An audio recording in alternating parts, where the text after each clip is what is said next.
아멘. 사랑하는 성도 여러분, 오늘은 우리 묵상 네 번째 날입니다. 저희가 지난 이틀 또 3일간 받은 은혜를 함께 카톡방에 또 은혜 나무에 나누면서 많은 은혜의 간증들이 쌓여가는 것을 봅니다. 조금씩 우리의 말과 우리의 실천을 통해서 그리스도 안에서 하나 되게 하신 하나님의 은혜가 이렇게 확인될 수 있다는 것에 감사하는 마음으로 하루를 보내고 있습니다. 여러분들도 꼭 그 은혜에 동참하시고 함께 누리고 나누는 귀한 은혜의 시간들 되시기를 주님의 이름으로 축복하며 축원드립니다.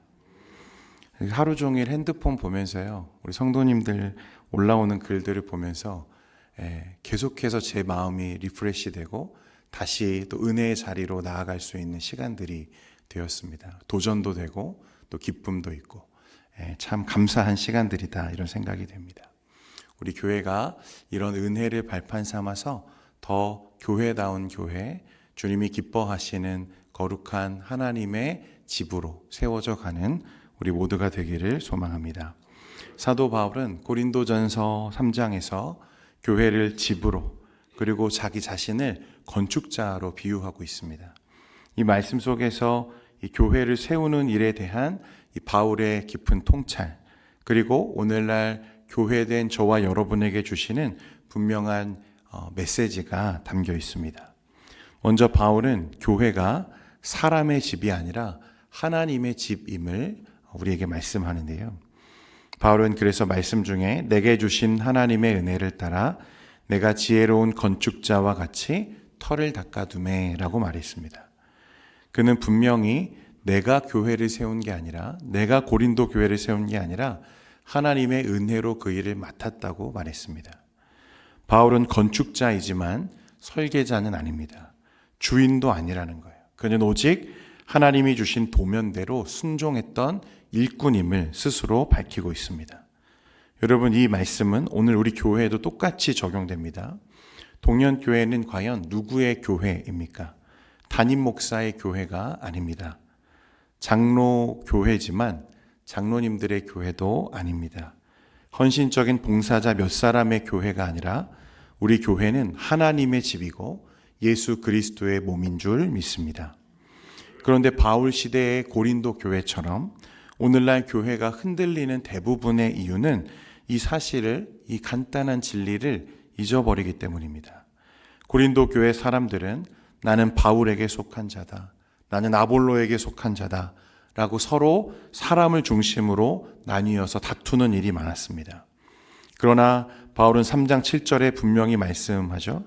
그런즉 심는 이나 물주는 이는 아무것도 아니로되 오직 자라게 하시는 이는 하나님뿐이니라. 아멘. 교회를 성장시키고 세우는 분은 사람이 아니라 하나님이시라고 말씀합니다.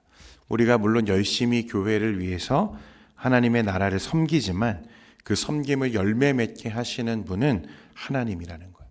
여러분, 농부도 마찬가지죠. 농부도 씨를 뿌리고 물을 주고 그것을 가꾸는 수고를 하지만 그 수고 위에 은혜를 더해서 또 그것을 열매 맺게 하시는 분은 하나님이시라는 것입니다.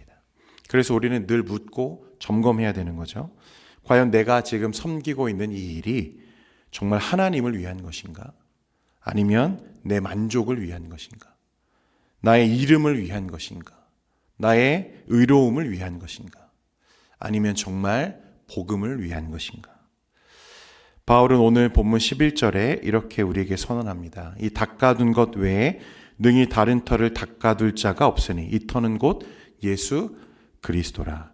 교회의 기초는 오직 예수 그리스도이고 복음이라는 것입니다. 하나님은 건축자들이 버린 쓸모없는 돌을 교회의 머릿돌이 되게 하셨습니다. 그래서 예수님의 십자가와 부활, 그 복음이 교회의 근본이고 출발점이라는 거예요. 여러분, 건물을 지을 때 제일 중요한 것은 외벽의 색깔도 아니고 창문의 모양도 아닙니다. 기초라는 거예요. 아무리 멋지고 화려하게 지어도 기초가 약하면 언젠가는 무너지는 것입니다. 예수님도 산상수훈에서 이렇게 말씀하시죠. 반석 위에 집을 지은 사람은 비가 내리고 창수가 나도 무너지지 않지만 모래 위에 집을 지은 사람은 큰 무너짐이 있으리라. 교회도 가정도 신앙생활도 마찬가지입니다. 예수 그리스도라고 하는 반석 위에 여러분 기초를 놓고 세워져야만 흔들리지 않고 무너지지 않는다는 거예요. 그렇지 않으면 결국 사람의 말과 감정과 인기 혹은 일시적인 성과에 휘둘리는 모습을 보게 되는 것입니다. 우리 시대의 교회들은 프로그램은 많고 시설은 좋아졌지만 정작 복음의 기초가 약해진 것을 많이 보게 됩니다. 그래서 교회의 기준을 자꾸 무엇에 두냐면 누가 더 잘하느냐, 어디가 더 빠르게 성장하느냐, 누가 더 많이 모이느냐, 여기에 자꾸 기준을 두는 것입니다. 그러나 바울은 기초가 분명하지 않다면 그 위에 모든 것은 결국 흔들릴 수밖에 없다. 사랑하는 여러분, 우리 동현교회가 이 흔들리지 않는 그리스도, 이 반석 위에 기초를 놓는 교회다운 교회 되기를 간절히 소망합니다. 반대로 기초가 분명하면 여러분 크기가 다 다른 돌들로도 집을 쌓을 수 있습니다. 예전에 제가 길을 가다가 한 건축 현장을 우연히 보게 되었는데 비탈질 언덕에 서로 크기가 완전히 다른 바위들을 서로 짜맞추면서 벽을 세우는 걸 제가 본 적이 있습니다. 이 크기가 완전히 다른 돌들로 이 기술자가 기가 막히게 그것을 막 쌓아가는데요. 어느 순간 보니까 멋진 벽이 완성되더라고요.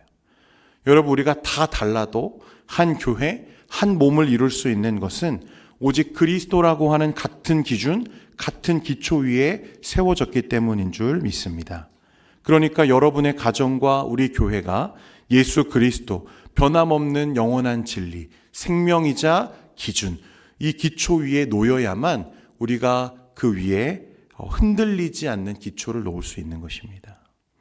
그래서 여러분, 교회 안에 중요한 것은 리더의 스타일이나 행사의 규모 이런 게 아니라 예수님이 중심이 되어야 할 줄 믿습니다. 그래서 바울은 각각 어떻게 그 위에 세울까를 조심하라고 우리에게 오늘 경고합니다. 조심하라는 말은요, 주의 깊게 살피라, 깊이 성찰해라 라는 뜻입니다. 바울은 단순히 열심히 하라고 말하지 않고 무엇을 위해서 세우고 있는가를 늘 점검하라고 우리에게 말하는 거예요. 예를 들어서 어떤 모임을 우리가 만들 때 이 모임이 정말 예수님 때문에 존재하는가? 이 모임이 과연 예수 그리스도를 위한 모임인가? 이 사역이 과연 복음을 전하기 위한 것인가? 아니면 사람을 드러내기 위한 것인가? 이것을 늘 점검할 수 있어야 된다는 것입니다.